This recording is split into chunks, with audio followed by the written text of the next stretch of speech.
Halo, assalamualaikum teman-teman. Saya akan menjelaskan tentang sistem pencernaan pada manusia.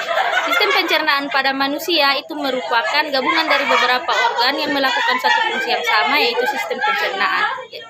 Ya, jadi di sini saya ada gambar sistem pencernaan pada manusia, di mana organ-organ pencernaan pada manusia itu terdiri atas mulut, kemudian kerongkongan, kemudian lambung, kemudian usus halus, kemudian usus besar, lalu anus.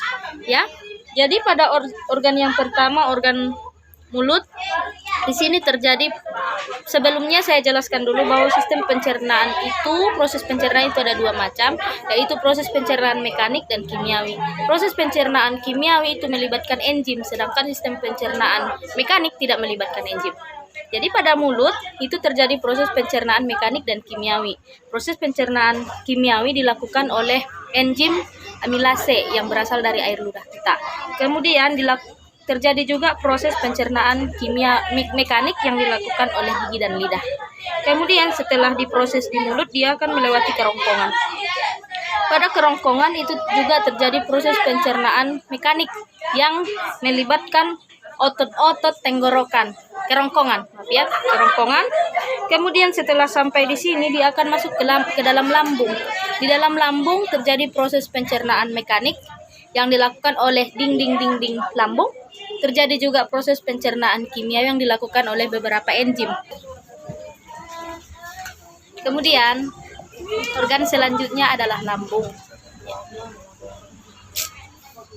Kemudian organ pencernaan selanjutnya adalah lambung, di mana di lambung ini terjadi proses pencernaan mekanik dan kimiawi. Pencernaan proses mekanik itu dilakukan oleh dinding lambung.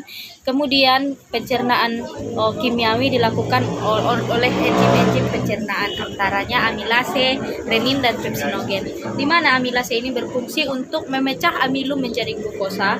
Kemudian renin itu menggumpalkan protein susu. Kemudian pepsinogen itu berfungsi untuk mengubah protein menjadi pepton. Kemudian setelah melewati lambung, dia akan masuk ke usus halus. Ya, dimana pada usus halus ini ada beberapa jenis enzim, yaitu yang pertama ada namanya tripsinogen, di mana tripsinogen ini berfungsi untuk mengubah protein menjadi asam amino. Kemudian yang kedua lipase, berfungsi untuk mengubah lemak menjadi asam lemak dan gliserol. Kemudian enzim amilase untuk mengubah amilum menjadi glukosa. Kemudian setelah dihaluskan, dia akan diserap di usus halus, ya, diserap di usus halus, kemudian diteruskan ke seluruh organ tubuh. Setelah dari usus halus, zat makanan itu akan masuk ke usus besar, di mana di usus besar ini terjadi penyerapan air yang masih dibutuhkan oleh tubuh. Kemudian zat-zat sisa yang tidak diperlukan tubuh itu akan dibusukkan oleh bakteri-bakteri yang terdapat di dalam usus besar, dan akhirnya keluar dari tubuh melalui anus. Demikian, terima kasih.